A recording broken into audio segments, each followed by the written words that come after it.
summer day on the Connecticut River ends in tragedy, coming up what investigators say led to a deadly jet ski crash and the safety message boaters want everyone to hear. Plus, they escaped with their lives, but many lost everything.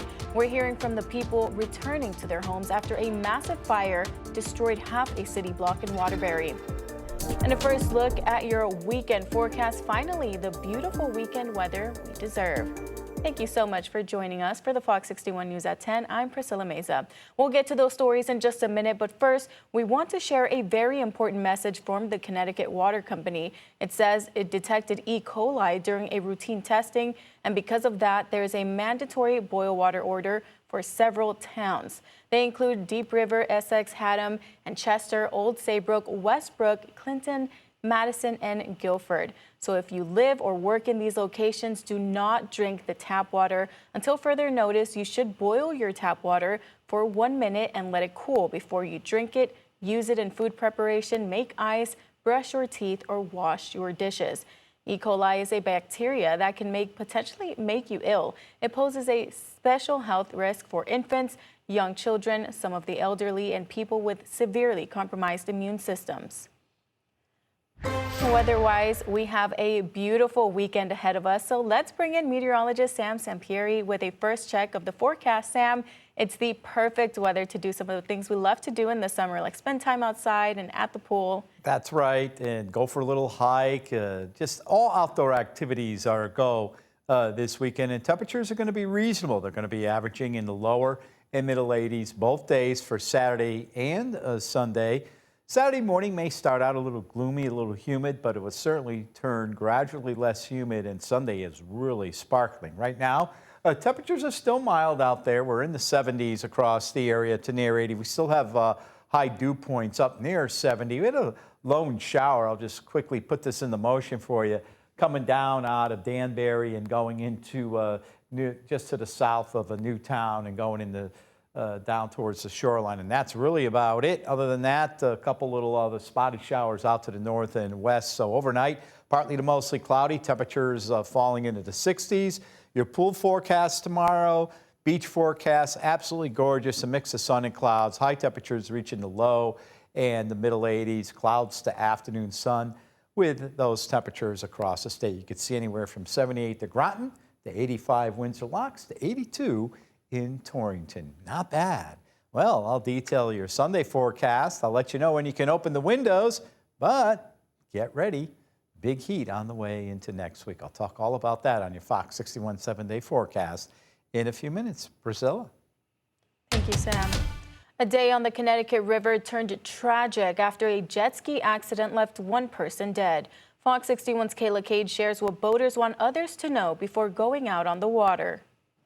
A sad situation here out on the water. We've learned that the person thrown off the jet ski earlier today is now dead.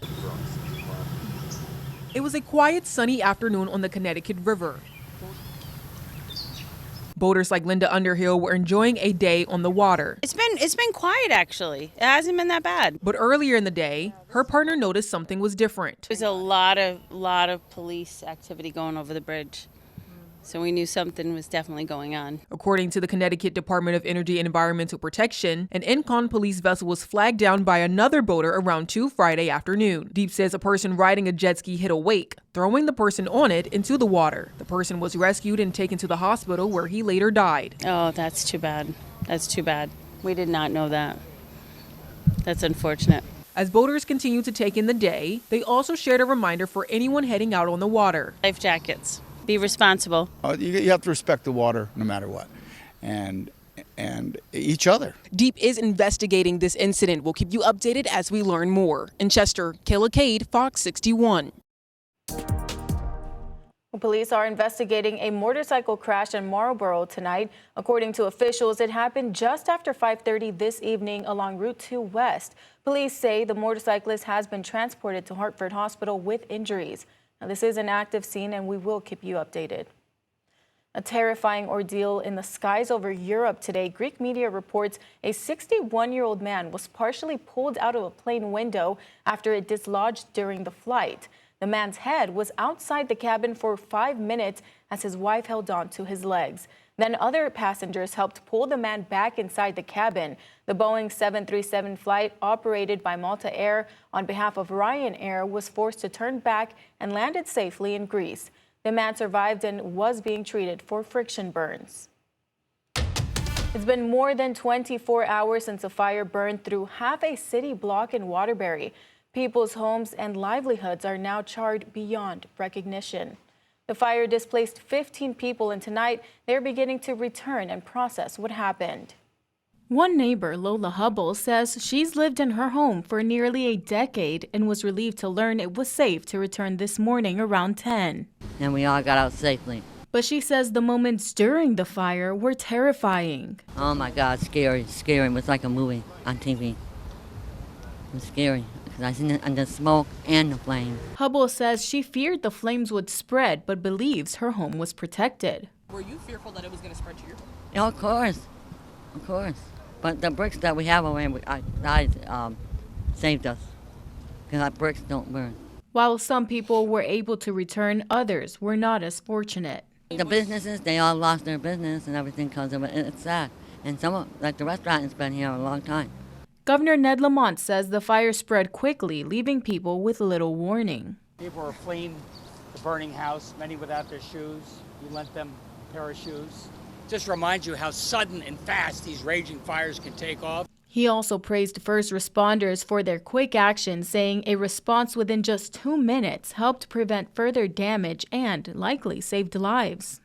Let me tell you what that means. That 2 minutes saves all the other buildings along the way, saves the number of lives, no lives lost. Fire officials say navigating the buildings themselves posed challenges during the response. Anytime that you're operating in apartment buildings that have been renovated over the years, and sometimes the hallways, you're not expecting them to connect to certain areas, or you're going down a hallway and all of a sudden it's a dead-end hallway. Those definitely present a challenge when you're crawling around in the dark.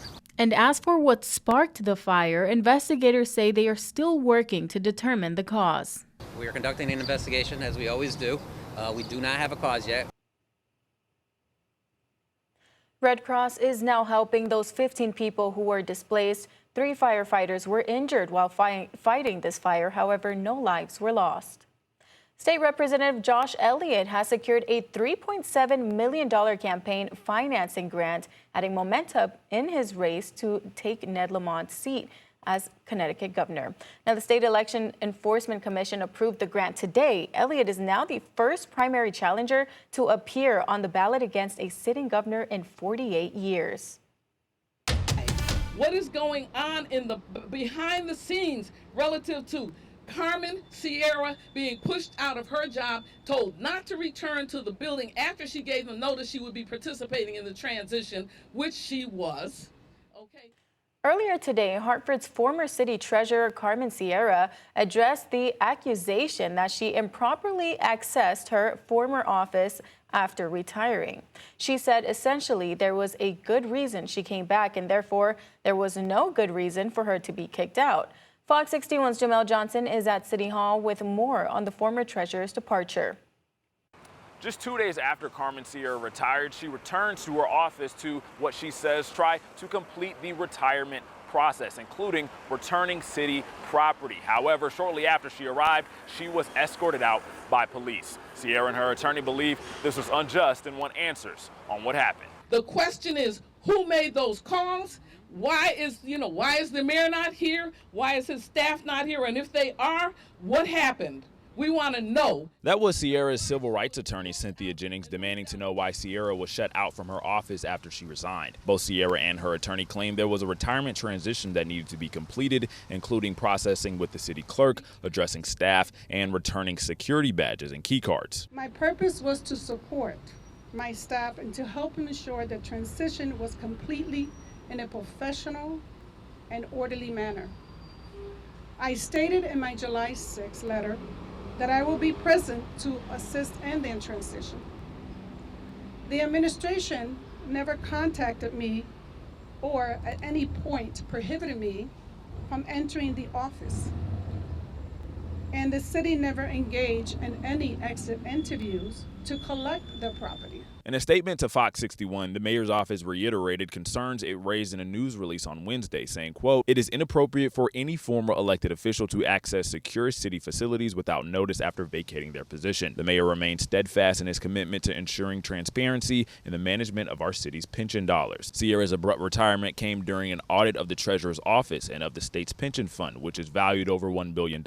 However, Sierra said her leaving had nothing to do with the audit. The recent loss of my mother, coupled with my father's declining health, has made it necessary for me to be fully present with my family.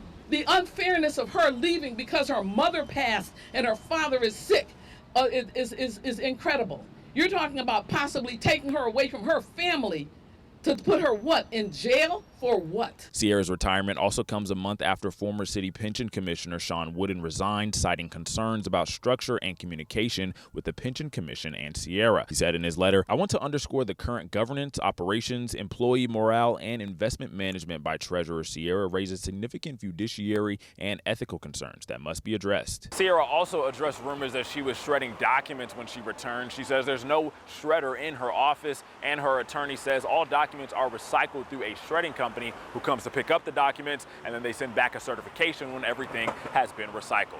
Her attorney says they will continue their investigation into what happened. In Hartford, Jamel Johnson, Fox 61.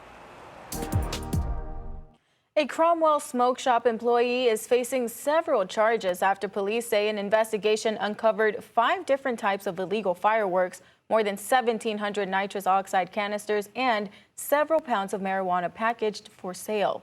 Officers searched Cloud World Smoke Shop and an employee's vehicle, seizing the items as evidence. 27-year-old Marwan Abdelmaged of New Britain is charged with possession with intent to sell cannabis, sale of restricted substances, and illegal possession and sale of fireworks.